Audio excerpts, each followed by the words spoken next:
and we are going to be getting ready for our next PvZ. It's going to be old mate Pezz repping Australia and GogojOey repping Hong Kong. I said that because you always forget that GogojOey is from Hong Kong. I know that he's from Hong Kong. It was a mistake. I mean, I was testing you then, like whether he's from, you know, Taiwan or. You take this first.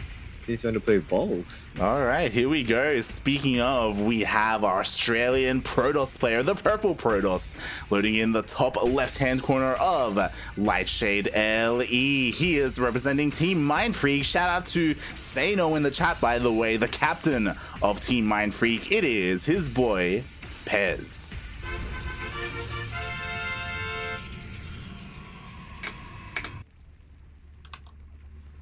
And spawning at the bottom as the Blue Zug, not from Taiwan, not from anywhere else, but Hong Kong. We've got GogojOey.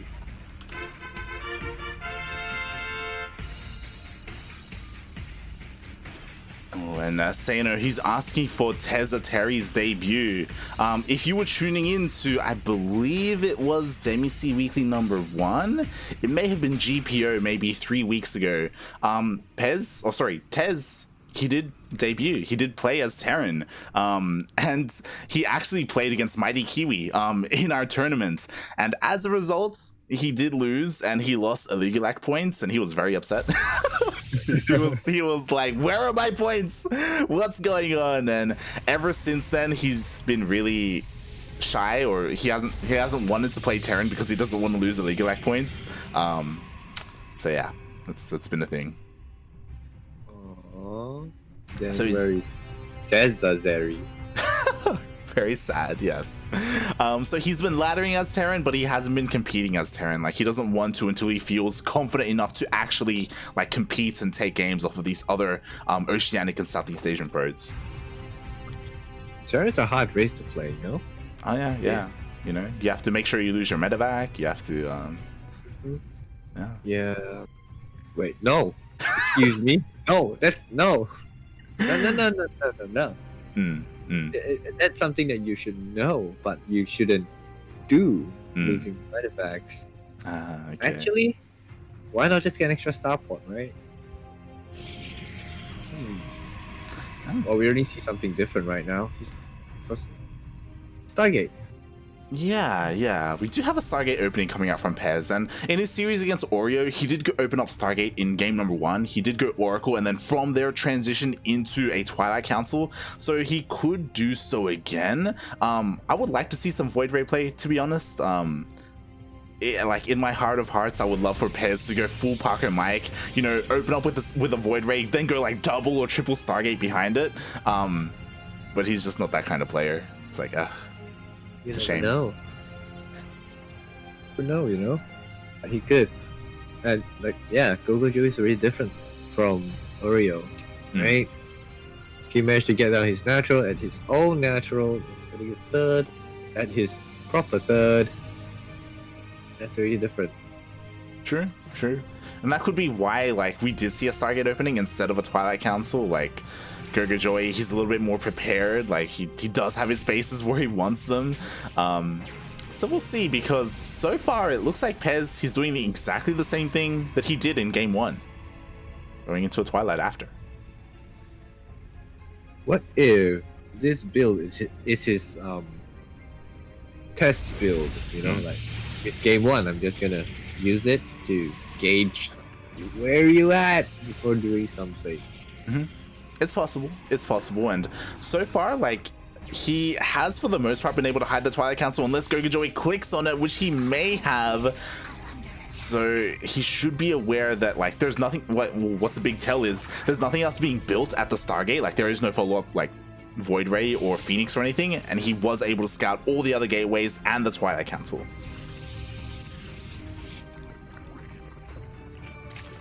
All right, we're already seeing something different. How do you think a Failing Nest would be better than Roseborn against Blade for Depths? I want to see. Like, the standard way to defend against Glaive Adepts is with Roaches, going +1 melee and Banelings and Mass Ling. I want to see GogojOey pull this off. I want to see it happen. Whether or not he'll be able to, it's another question. It's another, I don't know. Yeah. But he's not. Is he gonna?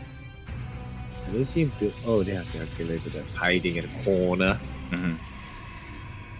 Yeah.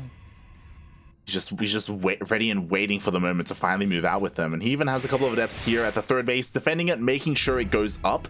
And it's a good thing because GogojOey, he was looking to try and dive in on that. Meanwhile, there's a lot of adepts going across the map. But you know what? Banelings are already being morphed in.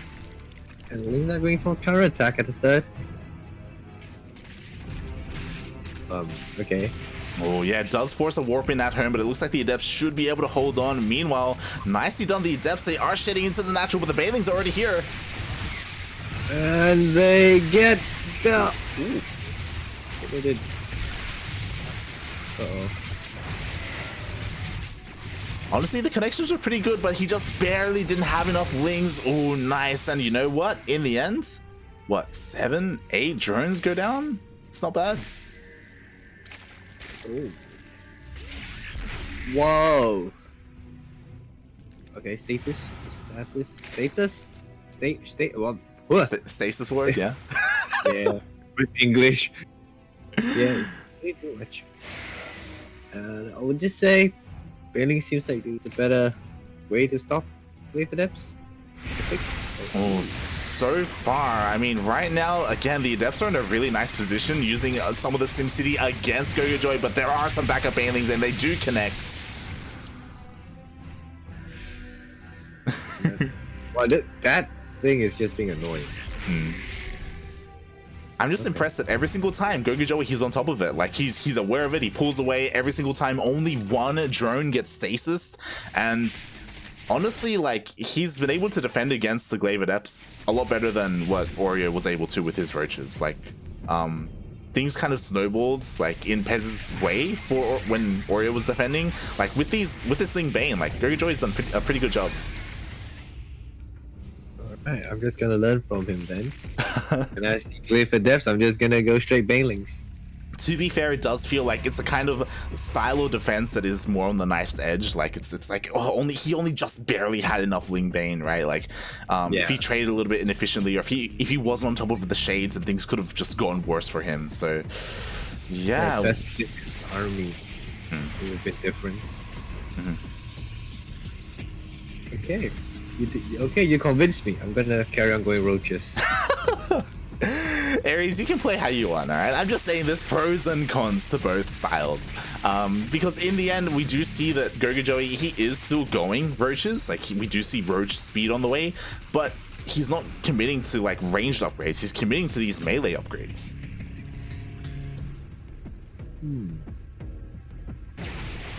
Wait, so what are you gonna think he's gonna go for with the range? With the melee upgrades? I think he's just... Yeah, just committing to, like, Ling Bane Roach Ravager. I mean, we'll see how it goes. Like the follow-up is here, right? You were talking about it earlier. You mentioned how typically after Glaive Adepts, like, there's an Immortal Sentry follow-up, and it's here. Like, is GogojOey gonna have enough to defend? I don't. I'm judging from a unit count. I don't really think so. Since I guess a shit ton of force fields. Yeah. Right there. Oh my god. Mamma mia. He gets everything. Oh, no, Jesus Christ. He gets a beautiful surround on the army. Sure, the Stalkers blink away, but that just exposes the sentries, or every single sentry went down. Pezz was just barely able to save the Immortals, but that was a beautiful engagement by GogojOey. Yeah, he lost all of the gas intensive units. It's not what you want the Protoss. Losing all your sentries is a all of a sudden you don't feel really safe as a Protoss player. It's not what you want to see, right? So GogojOey, he engaged beautifully. I don't know about this counter attack, like, there are a lot of reinforcements, but he cancels. Oh my god. And he was able to buy out. Yeah, he biled that War Prism out of the sky. Now that the War Prism went down, the Immortals were exposed. All the Immortals went down. The only thing remaining are these Stalkers, and even then, these are the only Stalkers. The Cybernetics Core was just sniped.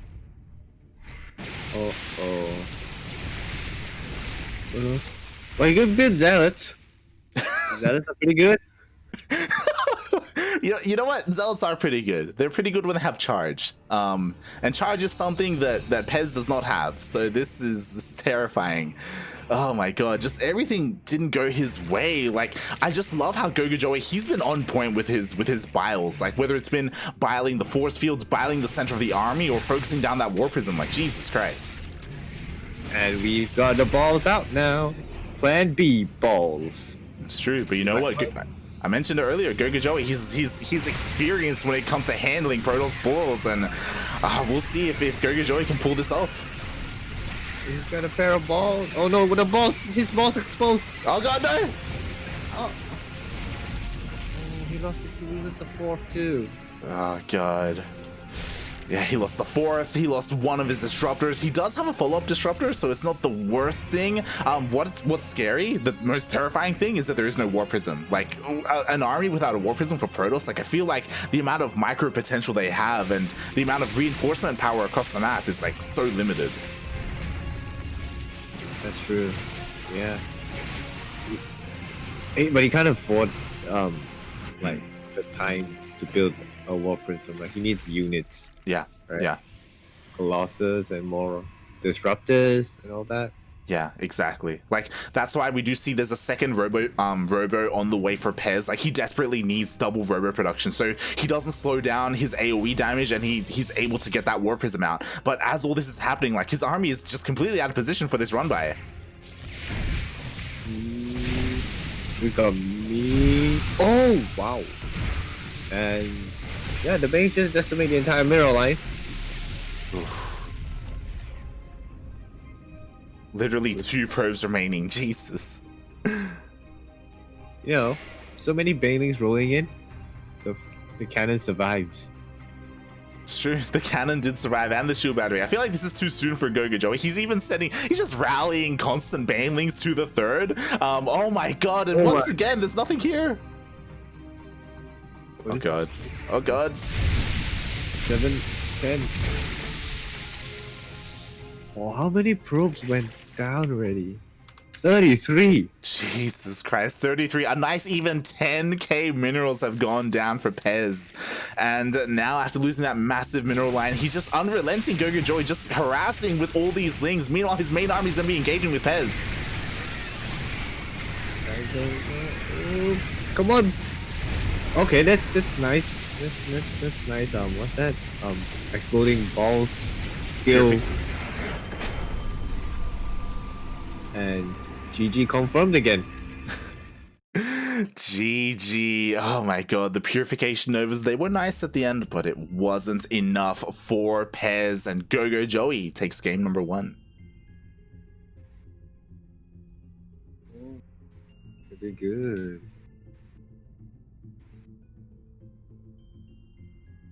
Yeah, that was really impressive. And GogojOey, you were talking about it, right? Like, he has a very different style compared to Oreo. I mean, to be fair, compared to other Zerg players, like Seino and Yaku, they've been talking about this a lot in GPO casts, the kind of trifecta of Zergs in the Southeast Asia region. You have GogojOey, you have Miyumaika, and you have Ender. Like, these incredibly aggressive Zerg players who each have their own style of playing, and yeah, it's really rough for anyone to go up against them.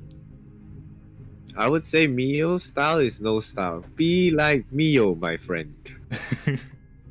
Right?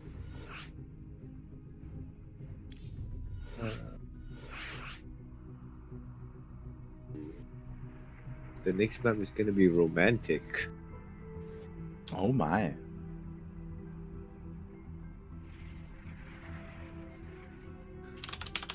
Yeah, we are gonna be on. Don't get overzealous, Light. No.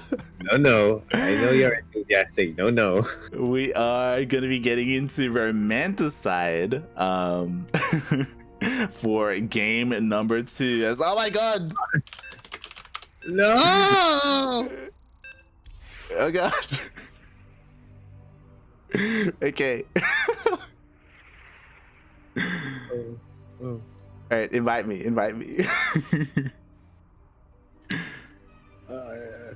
Pezz started the lobby, but I was in the player slot.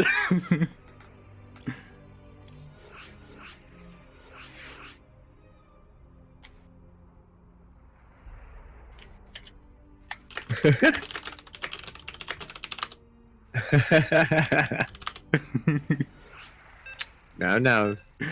Oh, I see where you're getting at. All right, here we go. We're good. Everything's fine. We're back. And we are getting ready for game number 2.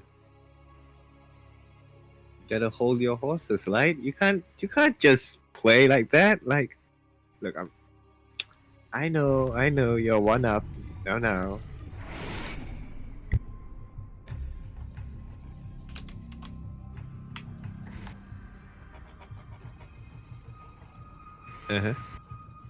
Okay, all right.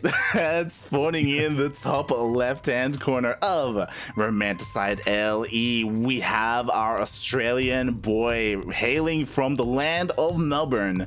It is the purple Protoss player representing Team Mindfreak. It is Pezz.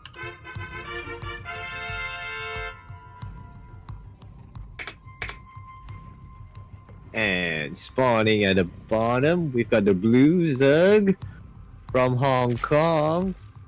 He is not from anywhere else except Hong Kong. GogojOey.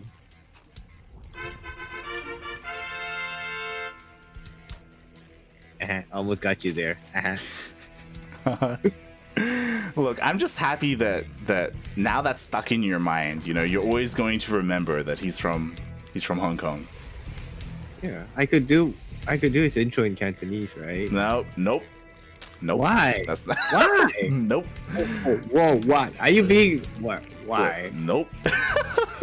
I support him, right? We support the players from different countries, right? Cantonese is his native language. Look. I trust Jet speaking Cantonese more than you. Okay, just saying. Why? I know Cantonese. Whoa! Hold it. I know Cantonese. Okay, I'm not. Look, if Jet understands my Cantonese, that means we are not doing it right. Okay? You're not wrong. But before we get too far into this, GogojOey did go for an incredibly aggressive opener. He went for a gas pool before hatch. So because of that, he's gonna have speed incredibly quickly, and we'll see what his plan is with this. If he decides to go for like a massive like Ling Flood later on, maybe timed with his speed. We've seen him do something like that in the past. But what's important is that Pezz, he did go for a probe scout, so he should be aware of what he's doing. Yeah. Like, I do know that some Zergs, there was a period of time like Zergs do like opening up with pull first into quick tree base into mass link. There was something that was quite common, like DRG did it, right? It's kind of fallen out, I think. Like Protosses are getting better at dealing with it. I'm not too sure what he's gonna go for. He stopped drone production, right? He did make a wave of drones, which is what's interesting to me. Like, again, like he got speed incredibly quickly. You do that for a reason. So we'll see what he has in store for us. He is going for a third hatchery, which is great for larva if you are going for something like a big Ling Flood, but yeah, kind of an odd choice. Or maybe he just, I reckon it's like maybe this is game 2, like Pezz just I just want Pezz in the macro game. Maybe Pezz might be thinking of doing something funny like a cannon rush or something. If the rush distance is kind of short on this map, I would say. Yeah. I mean, I guess it was more for safety, ? Or maybe because he got probe scouted, like he decided not to commit to anything. We do see he is already going for a pretty fast lair though, and that Roach Warren. So yeah, I'm still really curious to see what GogojOey is going to whip out here. Especially since he hasn't scattered at all. Like, he just hasn't gone in.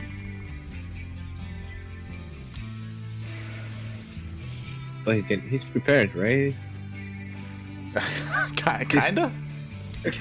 I mean, the only thing that he's not prepared for is like DTs or some kind of air, guy toss. Yeah. Shit, rip English. Like, GogojOey is only just now, like, 4.5 minutes in, going into the main for a scout, so he isn't 100% sure what the opening is. We already have the Warp Prism across the map with all these adepts. Finally, we have Spores on the way, just in case it is DTs, and, I mean, he has a decent amount of Lings, so he has the tools available to him to defend. Roaches are on the way too. Hmm. The Lings are just, ooh, nice. Wow. You know, I like one thing about the Lings, that his Lings, they follow the adepts, and like when the adepts get into that little choke point there, the Lings are still actually surrounding the adepts. Mm-hmm. Yeah, but this is a lot of damage. This is 11 drones going down. Meanwhile, we have more adepts here at the third base. I believe the War Prism is still alive. Yeah, it is. It is just, you know, coming across the map, and there's a lot of lost mining time from the drones being transferred. Oh yeah, a lot of drones. The team drones are gone. Mm-hmm. Definitely, and to begin with, like, GogojOey wasn't droning up too hard anyway, so yeah, he's down to 28 workers compared to Pezz with 44 probes. You know why? You know why this time it wasn't that clean? No melee, +1 melee. No baiting. No bailings, there you go. Again, like, I think it wasn't a clean defense because I'm pretty sure GogojOey was going for his own thing, and he just really wasn't expecting this at all. And yeah, like, the adepts, they come in again, getting at least two more drone kills. Let's make it double before. Oh, okay. GogojOey is. I don't think anymore. What the hell is wrong with my English? Yeah, thankfully for GogojOey, like, Pezz isn't committing anymore, so you know, he has a little bit of breathing room.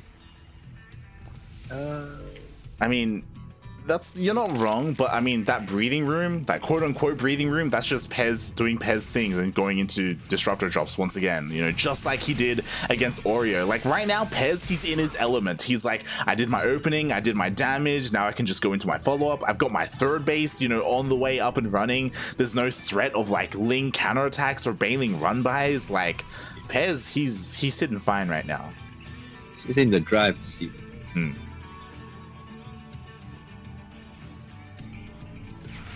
Well, there's the bailing nest. I would say GogojOey is okay. Bailess is on the way. Yo, he's fine. He's got this. Yeah. Like, yeah. See, look. The adepts are going in. Oops. Yeah. He's scared. He's scared. He knows. But at the same time, the War Prism is going in. Oh, he has to be so careful. The War Prism is so low from earlier. Oh. That queen is also very low. You're not wrong, but you know what? The GogojOey, he does have transfuses available to him as well. That's the one thing that's really holding Pezz back, is because that War Prism has such low health. Like, it's so risky trying to dive in and, you know, try and deal some damage with these disruptors. For sure. Yeah. Oh. Okay. Alright, he's still doing okay.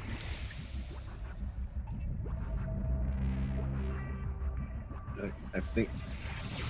Yeah, like, as long as Pezz keeps the War Prism alive, like, it's fine. Like, because he can just go in and just keep getting value. Sure, there haven't been any, like, juicy money purification novas, but again, like, as long as he keeps those disruptors alive, you can keep it diving in every now and then, keep poking in and getting more and more value. Again, though, you have to be so careful with that War Prism. Yeah, with the War Prism gives you the map control, and it keeps GogojOey from actually moving out. He only can move out as far as the creep go. Like, that's what he's been doing. He's getting his 4th on the way, so it's not that bad. He's kind of catching back up in the worker count. Stabilizing, but what he's like he wouldn't want to be in this position. He wanted it to. I'm pretty sure GogojOey wanted to get this drone count like probably like 2 minutes ago, and he Yeah. can be focusing all the lava on army. For sure, for sure. And we see he is starting to do that. We do see 25 Banelings on the way. Baneling's speed just finished up +1 melee as well. So it looks like GogojOey in this matchup, he's really fond of like Ling Bane Ravager. Like that's kind of like his go-to style. And to be fair, he does really well with them. We'll see if he's ready though, because again, he's had a really rocky start, and Pezz has had a really amazing like initial 8 minutes or 7 minutes. So yeah, we'll see how the engagement's going to go. Like, this is a much easier area to defend. It's a lot harder to get surrounded by Lings here to the south. But you can get it from the west. True. Oh, yeah. I was still wondering like why is GogojOey's army moving, but no, the depth attack. Yeah, the Adepts, they were really just a distraction. They didn't get too much damage, but they were able to deal with the army with the Banelings. Wow, very good force fields. Give me that last second. Oof. Yeah, the Banelings, they do end up sneaking in, and more follow-up Banelings get in as well. Massive connections here on the main army, but oh my god, he was able to keep the Colossus alive with the War Prism, and it may just be too much because there are no more Banelings left for GogojOey. He only has Ravagers. Yeah, if you manage to take out the Colossus and the Immortals, like all the gas units, then yeah, he'll be fine.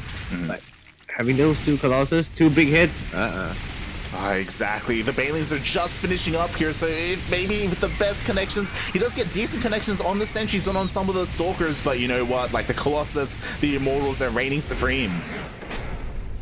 And it's a GG. GG. Yeah. These games, they're just so evenly, like so evenly matched. Yeah, it's pretty interesting. Like Pezz, he was honestly like looking so good that entire game. Like everything was going Pezz's way, as opposed to game number 1 where it felt like everything was going GogojOey's way, like sort of thing. So yeah, we do get to see like both players really shine in game 1 and game 2, and it's gonna all come down to how things turn out in game 3. And we got one of the bigger maps in game 3. It's gonna be a good game. Gonna invite you. Where are you? I'm in. Yeah, it's gonna be on Pillars of Gold. So do you think Pezz is gonna go Glaives? Yes. Or Stargate?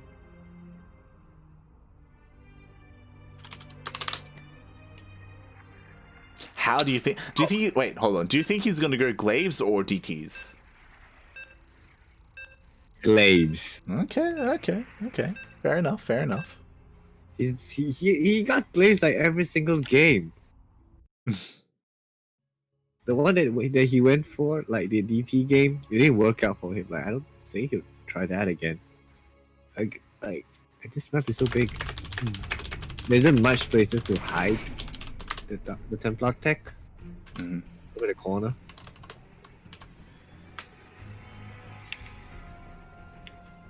And speaking of hiding that Templar tech, we'll see if he does so, as spawning in at the top right-hand corner of Pillars of Gold LE, we have the Australian Protoss player, the Purple Protoss, representing Team Mindfreak. It is Pezz.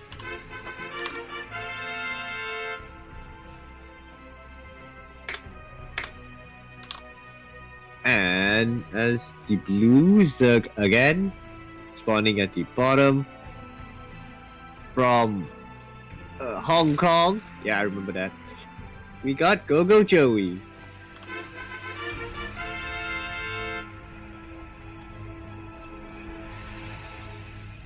Is his actual name really Joey?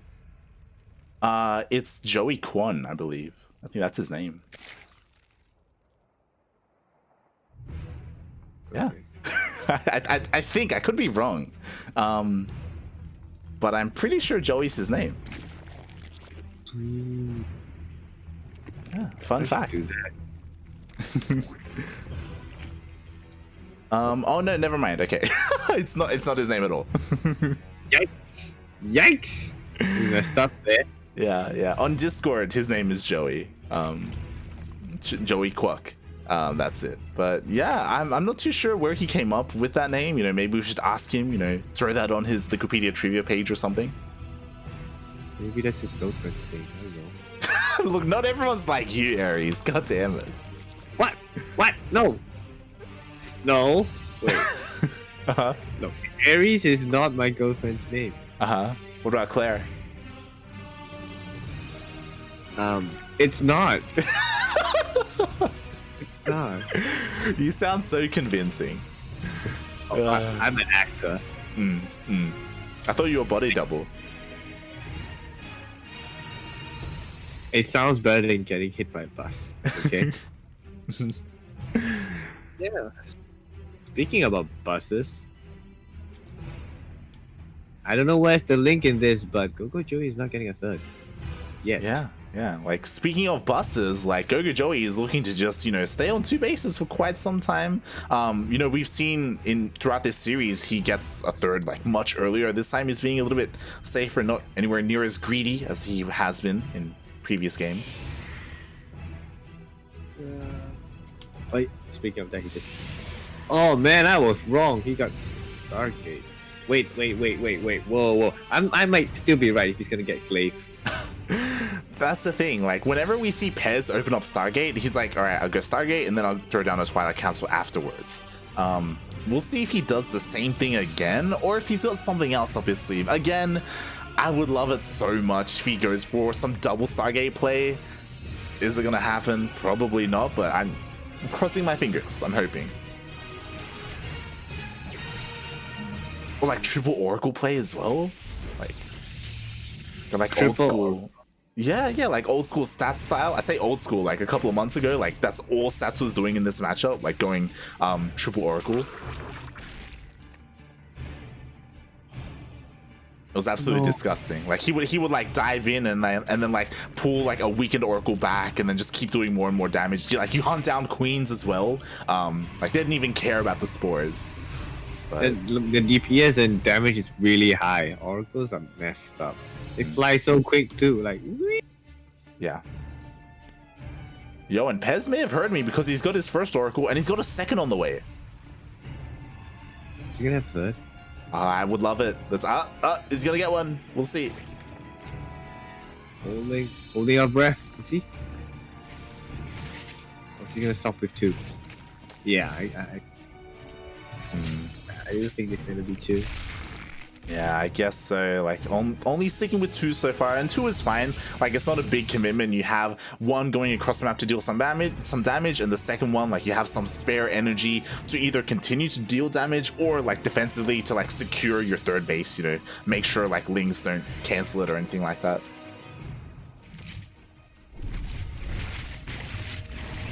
Oof. They're still doing fine. 5 drones go down. Not losing an Oracle. Always a good trade. Yeah, definitely. That's the power of going more than one Oracle. Like you can tank some more damage. You can dive in. Your DPS output is so much higher. So like you can just doesn't even matter if there's a spore. You can find some drone kills regardless. Pezz they're gonna go for a pretty long macro kill, I'd say. Oh no! Oof, yeah, that's a bit rough. He did lose one, but he did keep one alive, and as the game progresses, like he can dive back in with more energy to either stasis a mineral line or just throw down some revelations. You know, keep an eye on the production on the army. Oh, he's he went to get the shoes and okay, bye. Thank you very much. Double Phoenixes. Yeah, just making sure he gets the scout off. And I mean, what I love is that Pezz, he is going for this more like charged little +1 melee like style, but oh my god, GogojOey is just being so aggressive. He's just, you know, he's got +1 melee that's about to finish up, and he's got these banelings as well. And Zealots don't do very well against banelings. Not at all. No, they just charge into their deaths. But it's just gonna go back. Oh, the Lings are gonna go. Oh my god, the walls! Whoa. He gets in! It's still not plugged! No. Oh my god. Yeah, and at the same time, the Banelings waddle in. Wow. They're trying to catch up. Yeah, waddle. Oh, the army is out of position. Oh my god. Oh my god. Oh, wait, what? Oh my god. Banelings! Oh, Oh wow, Evan, come on. Oh, Jesus Christ. 12 probes go down. Meanwhile, the Lings are still being dealt with in the main base. More Lings are going to the third, and Pezz is just being pulled apart. Like, he just doesn't have enough, or he just didn't split up his army properly. He could just lose the third Nexus. Is he? No. I believe. I don't believe, actually. Oh, God. +1 melee Lings. Like, they do not joke around. Like, they have so much damage output. The third Nexus goes down. He was forced to recall, and the recall was essentially wasted because he didn't end up saving the Nexus. Yeah. Though, this kind of leaves Pezz with a better army, because all GogojOey has is just Lings. But Pezz has like Immortals and Sentries, and though his like supply block can't really reinforce right now. That's the thing, right? Like, GogojOey, he has the better economy. Like, he's just pumping out more and more Lings, +2 Baneling speed on the way. And with the amount of army that he's gonna have, like, he can just, it doesn't matter that they're Immortals, he's just gonna surround them.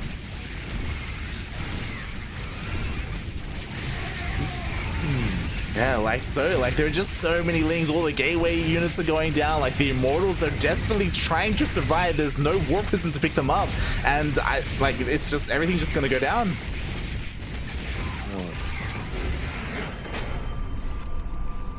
And well, GG's called again. GG. GogojOey takes out the Australian Protoss in Pezz 2-1 and moves on to the semi-finals. It just came down to the army positioning, which I would say mess up, but he was just pulled out of position from the Lings and Bane. There's so many probes too. Yeah, like, it did feel like Pezz may have had I mean, it all comes down to the fact that Pezz didn't have a wall at his natural. Like, the Lings, they flooded in, and after that happens, like, Pezz kind of panicked, you know? It's like, oh my god, I have to go to the main, I have to like pull probes from the third, I have to go to the natural, and then, like, that's when everything just really started falling apart for him.